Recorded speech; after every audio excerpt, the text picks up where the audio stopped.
vamos para aprender mais direito administrativo. E aí, estão gostando? Vamos continuar na nossa matéria? Vamos! Direito administrativo é muito legal, né, gente? Porque a gente percebe que não é só para concurso público, é para a vida. Tem muita aplicação do direito administrativo no nosso dia a dia. Parar no sinal é um ato administrativo, a gente viu agora há pouco. Parar no sinal é um ato administrativo. E o policial de trânsito ir lá e parar você também é um ato administrativo e é um poder de polícia. Nós já vimos isso, então tem aplicação no nosso dia a dia o direito administrativo, certo? Continuando aqui, então, atos administrativos. Na aula passada, na unidade passada, nós aprendemos que ato é diferente de um fato. Fato é, uma árvore caiu. Pode ter um reflexo dentro aqui do direito administrativo? Sim, pode ter um reflexo, tá? Só que o que acontece? Não tem uma manifestação de vontade. Ato é a manifestação de vontade unilateral da administração pública. Nós vimos os elementos desse ato administrativo: competência, finalidade, forma, motivo e objeto, o famoso confi for mobi, que são os elementos ou requisitos do ato. Agora, veremos os atributos do ato administrativo. Gente, acontece que esses atributos, tem 3 doutrinadores que escrevem sobre esses atributos. Eu vou usar a doutrina clássica, que é Eli Lopes Meireles. Eu vou trazer o quê? Segundo Eli Lopes Meireles, e aí no final da explicação, eu fiz um quadrinho que eu coloquei o entendimento da Maria Helena Diniz, do Eli Lopes, para que a gente possa confrontar, certo? Só que aqui eu já deixo claro que as bancas, elas seguem os atributos lá do ato segundo o Eli Lopes, certo? O que é atributo? Atributo é um benefício especial que tem a administração para que ela pratique esse ato administrativo e que ele realmente gere reflexo na vida de um particular. E ele possui alguns atributos, e essas são as características do ato, esses são os benefícios especiais, em razão de quem? Em razão da supremacia do interesse público. A supremacia do interesse público, ela é o que traz a administração pública em um eixo aqui vertical. Por quê? A administração está aqui e os particulares estão aqui. Então, quando a administração pública vai praticar alguns atos, ela pratica o quê? Com esses atributos aqui, com esses benefícios que ela possui. E esse ato ele vai refletir independente do seu consentimento ou não, certo? Então, segundo a doutrina, eu coloco sempre um conceitinho, gente, para a gente assimilar a linguagem doutrinária. É importante, sim, eu fazer a explicação para que fique claro na sua cabeça, só que aqui é muito importante você ter esse entendimento do que a doutrina traz, dessas palavras técnicas, porque a banca, cada vez mais, ela cobra conceitos doutrinários. Não é só o copia e cola da lei. Então, por isso que eu sempre trago conceitinhos doutrinários, de doutrinas majoritárias ou daquelas que a banca segue, certo? Atributos são benefícios especiais específicos do ato administrativo, a fim de permitir que sua finalidade seja alcançada. Em razão de quem? Supremacia do interesse público. Em sendo o interesse público a finalidade invariável do ato. Ele necessita de um tratamento especial, sim, porque a administração pública precisa o quê? Que esse ato, ele realmente seja efetivo. Se um particular pratica qualquer ato, ele não tem esse cunhão, ele não tem esse poder de que esse ato seja cumprido. Mas a administração, ela sim, ela tem esse poder porque ela tem supremacia. Então aqui vai ter essa importância desse tratamento especial. Assim surgem os atributos. Características especiais do ato administrativo, justificada pelo regime público e princípios correlatos. Regime público, você lembra que é um regime que tem uma verticalidade. A administração, ela não está em pé de igualdade com o particular. Quem tem uma relação horizontal é particular e particular, eles estão em pé de igualdade. A administração não. Aqui ela tem supremacia, então ela tem essa verticalidade aqui nessa sua atuação. Conceitinho aqui, então, da classificação desses atributos, eu trouxe, como eu disse, Eli Lopes Meireles. Ele fala o seguinte, que são os atributos: presunção de legitimidade, imperatividade e autoexecutoriedade. Vamos ver cada um deles? Vamos! Imperatividade. O que é imperatividade? Esses atos, eles são obrigatórios e eles impõem obrigações. Simples assim? Sim, eles são imperativos, são comandos. Cumpra-se isso. Isso é um comando, isso é imperativo, é um ato obrigatório e ele tem pelo meio do qual ser obrigatório, por causa da supremacia do interesse público. Então aqui, ó, um conceitinho, impõe obrigações e são obrigatórios. Significa dizer o quê? Que todos os particulares que estiverem no seu círculo de incidência são obrigatórios a se submeter ao seu comando. Um exemplo, você está trafegando lá na Marginal Botafogo e tem um sinaleiro lá. Você passa reto quando está vermelho ou você se submete àquele comando? Você tem que se submeter àquele comando. Um semáforo, como eu disse, é um ato administrativo. Através de um sinal, sim, mas ele é um ato administrativo. Se você pegar e furar aquele sinal vermelho, tiver um agente de trânsito, tiver outra forma de fiscalização, você vai ter que responder por essa consequência dessa infração. Por quê? Porque esse ato ele tem caráter obrigatório e ele gera uma obrigação, é cogente, é obrigatório para todo mundo que está ali trafegando de carro. Então, entendam, esse ato ele é o quê? Ele é uma ordem, é imperativo. O sinal vermelho, pare! Você tem que parar, certo? Os atos possuem imperatividade, são de ordem os quais nos resta obedecer. Semáforo vermelho, uma ordem, para, maneira imperativa. Próximo, autoexecutoriedade. O que significa isso? Tão logo é praticado o ato pela administração, ela já pode ser executada pela própria administração sem intermediários. Um exemplo, vai lá e o agente de trânsito determine que ele pare, ele pode forçar você a parar, porque o ato dele é executório. E outra, ele manda você parar e ele pode pedir para você parar, e se você não parar, você vai ser autuado, você vai receber uma multa por isso. Ele precisa ligar no judiciário, ele precisa pedir uma liminar do judiciário para que o judiciário peça uma multa de trânsito, ou que o judiciário dê uma liminar para ele para que te faça parar em uma blitz. Não, ele não tem, porque aquele ato administrativo, ele é revestido de autoexecutoriedade. A própria administração, ela tem esse poder de obrigar o administrado a cumprir, ou cobrar que ele cumpra esse ato administrativo. Então, aqui os atos administrativos, eles são autoexecutórios. Tão logo praticado o ato, já pode de imediato, sem passar por intermediários, sem ele acionar o Poder Judiciário. O Poder Judiciário é dispensado aqui nesse caso. A atuação da administração, ela é autossuficiente para isso, certo? Presunção de legalidade ou veracidade. Aqui, esses atos administrativos, pelo princípio da legalidade, que a administração só pode agir quando tem lei embasando aquele agir da administração, ele presume-se legal, ele presume-se veraz, ele presume-se o quê? Verdadeiros até que se prove o contrário. Então, a partir do momento que a administração pratica um ato administrativo, quem tem que provar que aquele ato está fora da lei ou que ele não corresponde com a verdade real, quem é? É o administrado. Ele que tem que ir lá propor lá, ou administrativamente, ou se ele quiser lá no judiciário, por causa do princípio da inafastabilidade da jurisdição, ele pode lá perseguir a anulação desse ato administrativo. Mas, até que não se prove, este ato, ele é legal. Ele é revestido das formas de legalidade. E ele corresponde com a verdade dos fatos, porque ele tem presunção dessa veracidade, dessa legalidade. Certo? Então, esses são os atributos aqui. E agora, exigibilidade e coercibilidade. Qual que é esse atributo? A administração, ela pode obrigar que se cumpra esse ato administrativo.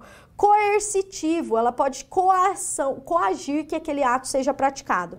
Um exemplo aqui é que a doutrina trata que essa coercibilidade, um exemplo não, me desculpe, a doutrina trata que essa coercibilidade, ela não seria tanto um atributo, mas um requisito. Olha a briga aí da doutrina. Não trata, então, para alguma parte da doutrina disso, e sim de um requisito do ato. Porém, não há unanimidade, então a banca ela não pode colocar como errada isso. Ela não pode colocar duas doutrinas ali colidindo. Ela pode apenas colocar aqueles 3 elementos aqui que eu trouxe: imperatividade, autoexecutoriedade, presunção de legalidade ou veracidade, se ela trouxe só isso na questão, beleza. O que ela não pode colocar é essa exigibilidade, coercibilidade e depois falar que essa questão está errada. Por quê? Porque não é unânime na doutrina, nem na lei. Então, ela não pode fazer isso. O que é, então, essa exigibilidade? Característica de alguns atos consiste no fato da administração possuir meios indiretos de coagir o particular a agir de determinada forma. Um exemplo é a aplicação de multa. Você não para na barreira. Se você não parou, se você passou um sinal vermelho, ele pode aplicar aquela multa. E ele vai aplicar aquela multa e a multa vai chegar lá na sua casa. Por quê? Porque ele tem o quê? Esse poder de exigir que você pare. Porém, como eu disse, alguma parte da doutrina fala que isso não é um atributo e sim um requisito, tá? Só que fiquem tranquilos, a banca ela não pode cobrar que isso numa questão de forma que a questão esteja errada. Ou ela não cobra, ou ela cobra como requisito do ato, certo? Vamos resolver questões? Eu trouxe algumas questões aqui para a gente ver como é que cai na prova, para a gente ver como é que a banca anda cobrando essas questões. Lembrando que as questões que nós vamos resolver agora, todo sobre o conceito de ato dessa unidade, da unidade que nós vimos agora há pouquinho, tá? Quem tá assistindo na sequência, beleza? Quem não está assistindo na sequência, deixa para assistir depois, não tem problema, porque aqui a gente vai revisar. Lembrando que os elementos do ato formam um bisuzinho com fi for mob, e agora nós vimos os atributos do ato segundo Eli Lopes Meirelles, certo? Então vamos dar uma olhadinha em banca, como é que a banca está cobrando. FCC. Rodrigo é servidor público federal e chefe de determinada repartição pública. Rodrigo indeferiu as férias pleiteadas por um de seus subordinados. O servidor José, alegando escassez de pessoal na repartição. Então, o Rodrigo, ele era chefe ali da repartição e ele não deu as férias para um dos seus subordinados, falando que estava faltando gente lá na repartição. Ou seja, ele praticou um ato administrativo e ele fez a motivação. A motivação foi, não tem gente para trabalhar, por isso que eu não vou conceder as suas férias. No entanto, José comprovou que há excesso de servidores na repartição pública. O caso narrado, ele traz um quê? O que eu disse para vocês que José fez, que Rodrigo fez? Rodrigo foi lá e não concedeu as férias, motivando que tinha escassez de mão de obra. E aí José comprovou que não tem escassez de mão de obra, que está sobrando servidores. Então, o que Rodrigo disse está coerente com a realidade? Esse motivo dele está coerente com a realidade? Vamos ver as alternativas. Há vício de motivo no ato administrativo. Professora, é tão fácil assim? Sim, é fácil. Se você conseguir identificar qual que é o vício aqui, é fácil você saber qual que é a alternativa correta, é que às vezes você não consegue identificar. É mais uma parte de interpretação do que uma parte de saber o conteúdo mesmo. Então, gente, o que o Rodrigo fez? Ele deu um motivo que correspondia com a verdade? Não. O José, que é o servidor que foi prejudicado, conseguiu comprovar o excesso? Conseguiu. Então, houve o quê? Vício no motivo. Letra B. O ato deve obrigatoriamente permanecer no mundo jurídico, vez que se quer exigir a fundamentação. Eu acabei de falar para vocês, que motivo, ele é diferente da motivação. Motivação é quando você fundamenta. A partir do momento que tem uma motivação, gente, essa motivação ela tem que ser inerente ali, ela tem que corresponder à verdade, mesmo que não precisasse de motivar aquele ato. Motivou, ela tem que corresponder com a verdade. Então, não interessa se o ato era não motivado, se havia não a necessidade de motivar. E ele não vai permanecer no mundo jurídico, porque um ato ali que está ferindo, que está viciado, ele pode continuar valendo? Não. Então, ele não vai permanecer aqui. Errado essa aqui. E não existe vício administrativo, no entanto, o ato comporta revogação. Primeiro, não é revogação, é uma anulação, porque o ato ele é ilegal. Revogação é quando há análise de conveniência e oportunidade, que não é o caso. O caso aqui seria de anulação. E outra, existe sim um vício aonde? No motivo. Um motivo viciado, ele sim anula o ato. Então tá errado aqui.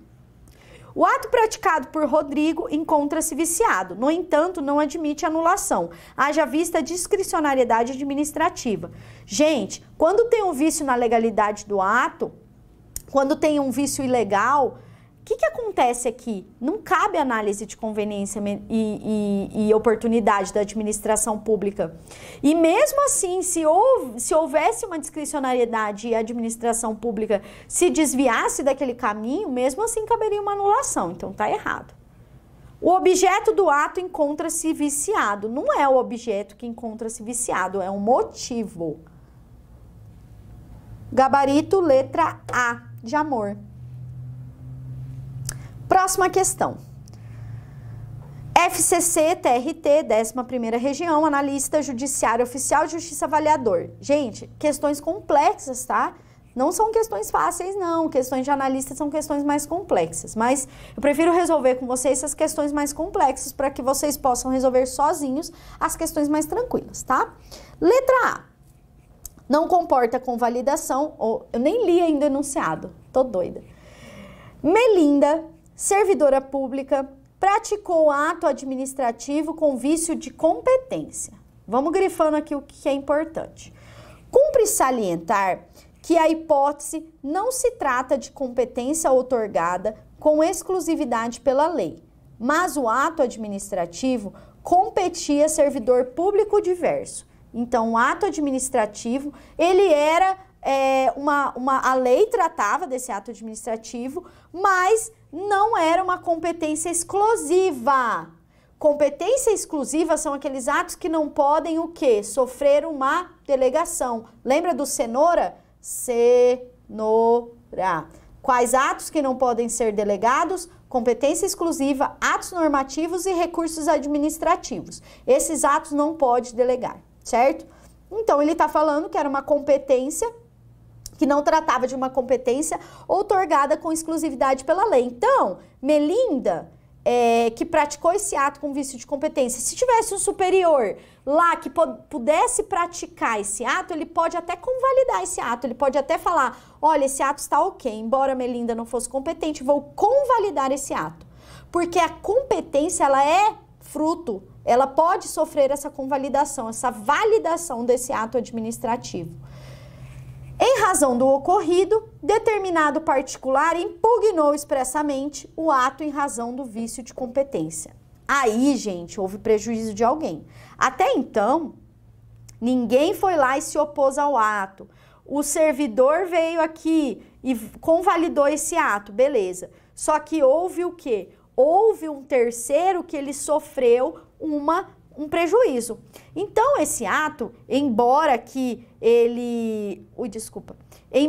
a Melinda não seja competente, pudesse ser convalidado, nesse caso não poderia, porque houve uma impugnação do terceiro.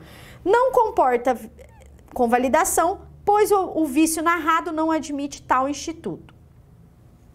Não é esse, porque a gente viu que a competência, ela admite a convalidação. Comporta a convalidação que na hipótese dá de efeito ex tunc. Não é esse também não.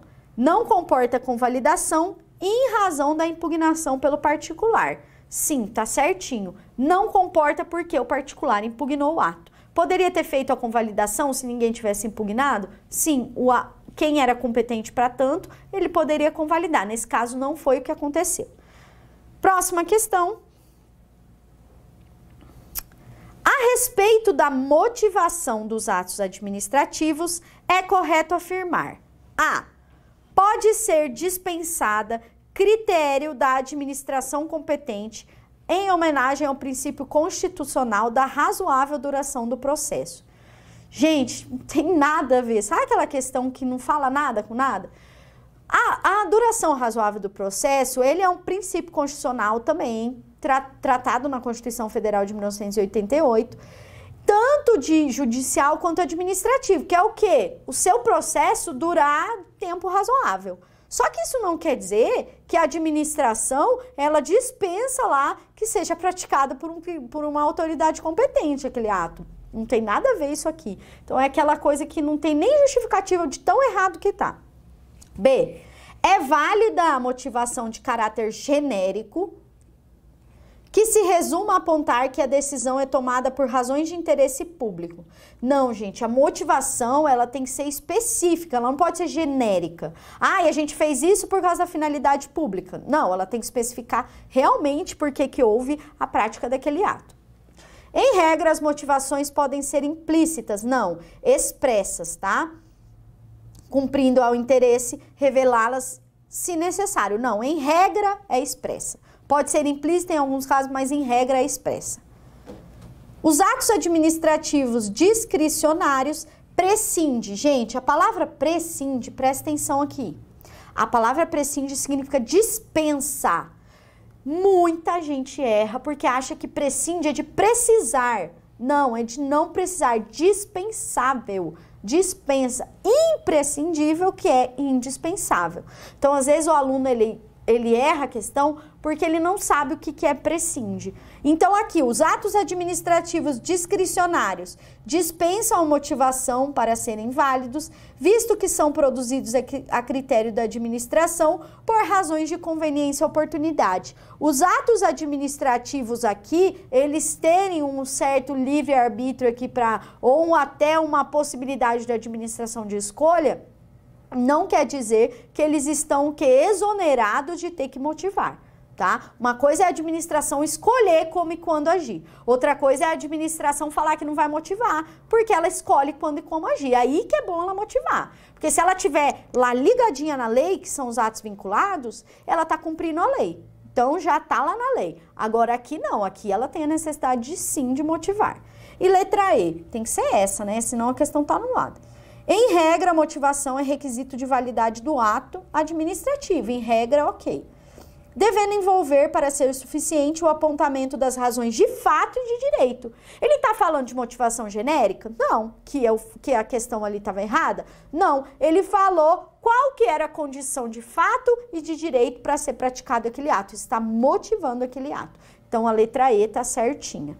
Uma questão difícil. Não vou falar para vocês que é uma questão fácil. Uma questão complexa, em que eu prefiro trazer uma questão assim para a gente poder aparar as arestas, né, de coisas às vezes que a gente não consegue explicar, em uma questão explicar que eu acho que fica mais lúdico e de forma mais ativa de aprendizado também, certo? Letra E, certinho. Próxima questão. Sobre os elementos do ato administrativo, letra A. Desde que atendido o interesse da administração, fica descaracterizada a figura do desvio de finalidade. Gente, o que é finalidade?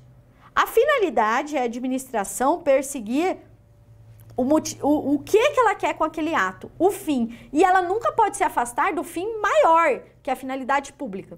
A partir do momento que a administração ela não visa o campo pessoal ou de um interesse de uma classe específica, e sim o coletivo, ela está cumprindo a finalidade daquele ato, que é o fim público, que é o bem da coletividade. Então, se ela atende o interesse da administração, fica descaracterizada a figura do desvio de finalidade. Sim, porque ela está cumprindo a finalidade daquele ato.